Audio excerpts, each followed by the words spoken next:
organizational goals through dynamic leadership. There are going to be some clear objectives that we're going to start with, and in the end, we're going to be sure that we've met them. Understand personal and organizational goals. We're going to talk about, are they different, or can they be one and the same? Comprehend the importance of goal setting.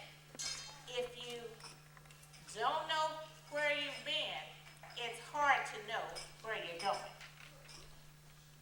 Identify how goals and dynamic leadership are connected.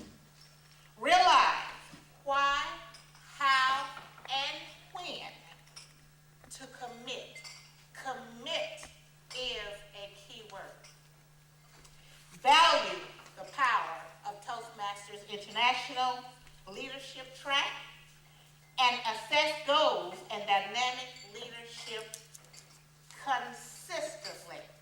And that is another key word, consistently. So we've had two key words already this morning. What are they? Commit and consistently.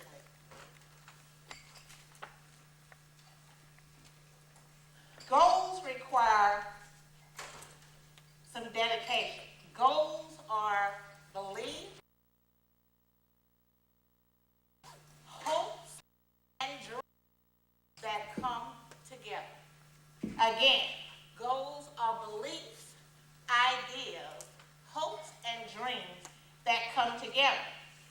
To the extent our goals are achieved, we believe ourselves to be successful. The key word there, to the extent our goals are achieved. That goal goes back to commitment. How much you said you ends up successful you are at the end of the day. Goals can be personal and they can be organizational. What is a personal goal? A personal goal affects us directly and does not always affect someone else. An organizational goal are goals with multiple constituents. These goals are established for future state, establish a rationale for the organization. These goals are well thought out and shepherded. Goals plus commitment plus dynamic leadership equals success. So how many of you here today have a set of personal or organizational goals that you have yet to achieve? Let me see your hand. That you have yet to achieve. Okay, that's a good number. Now, how many of you set a goal that you achieved and are very proud of it? How many of you have set one that you are very proud of? Okay. Now, what I'm going to ask you to do is look to your left and repeat after me. Neighbor, neighbor, oh neighbor, oh neighbor, I am going to achieve my personal and organizational goals. Now look to your right. Look to your right. You might have to look across the aisle. Repeat after me. I am going to achieve my personal and organizational goals. That starts commitment. I read a story about Einstein. And one of the things it said is that when he got ready to do something, he told numerous people what he was going to do. Why did he do that? He wanted to put it in the atmosphere so that he would be held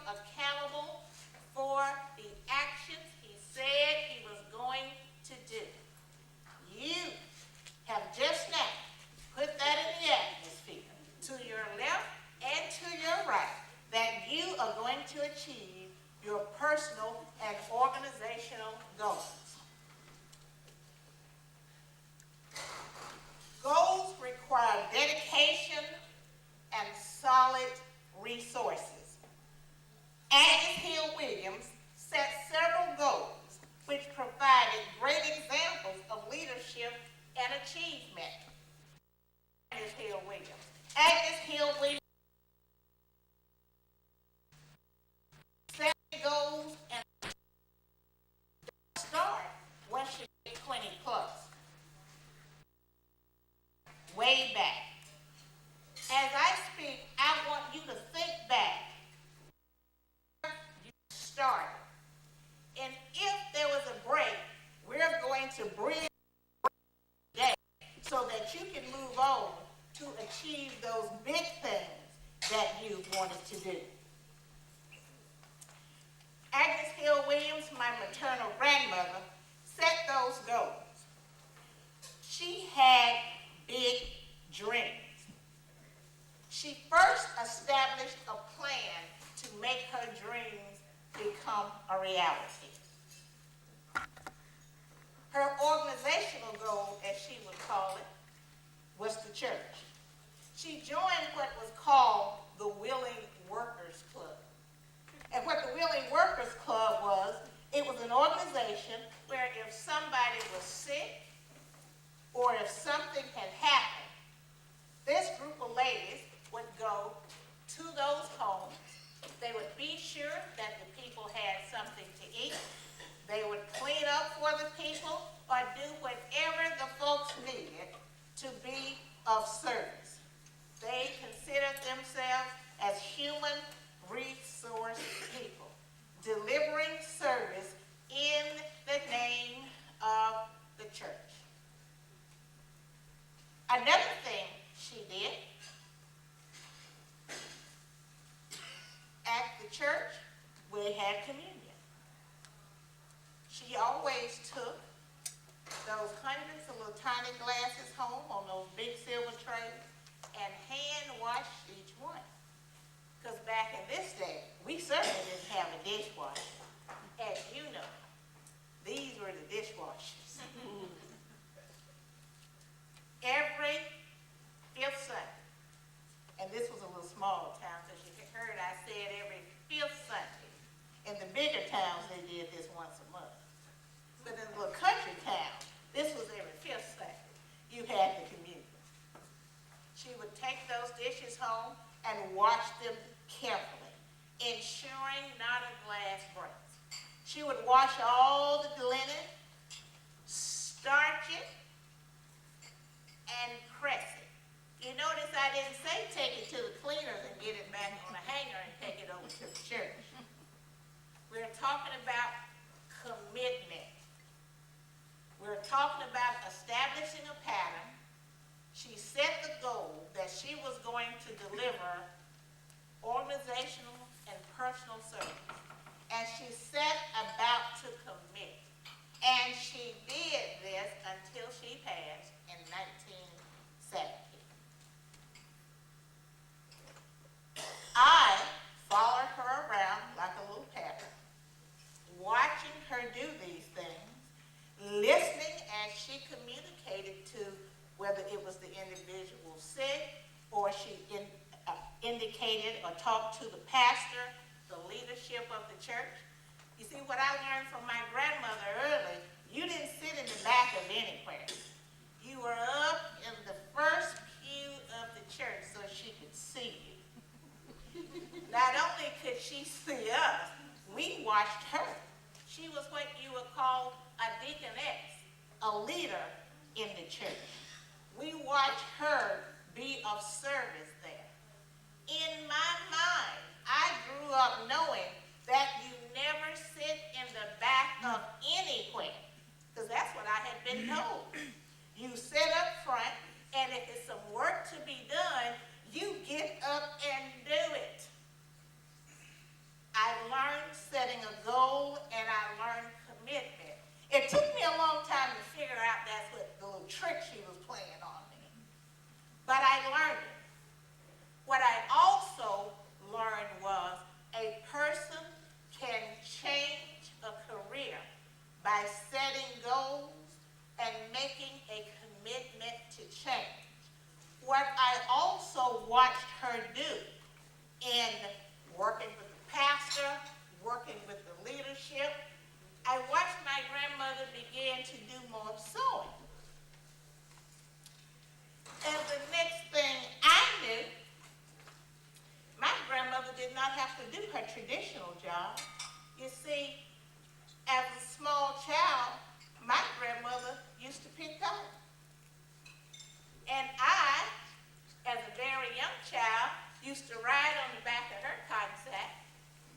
And what I used to do was take some out of her bag and put it in mine. So at the end of the day, I had worked also. Her commitment of sewing got bigger. And next thing I know, everyone in Dawson, Georgia was coming to my grandmother to sew. Why? She wasn't just a seamstress. She could look at a picture and copy it down to the T. So anybody remember the old Montgomery Ward's catalogs? People would come to the house with the catalogs with their names written on the picture and hand it to her. She would measure them, get some newspaper, cut out the pattern, and design the outfits. And by 1965, she was no longer in a cotton field. She was sewing every day, and for some people, she did some washing and ironing.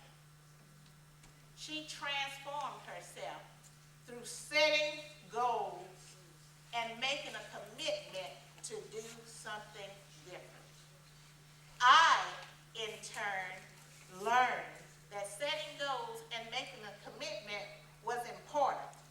The older I got, I really began to realize what that really meant. One thing I learned is we have to overcome fear.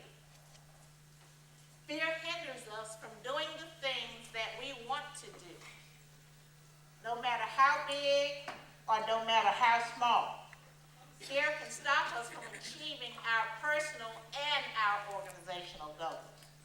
According to the one unknown author, the only thing we have to fear is fear itself. We have to tell ourselves as we step into any new endeavor, I am not afraid of this challenge. This challenge had better be afraid of me. Commitment, focusing on those key things that you need to do one at a time. According to Henry Ford, the great automaker, whether you think you can or whether you think you can't, you are exactly right. Dynamic leadership is a pillar to success. What differentiates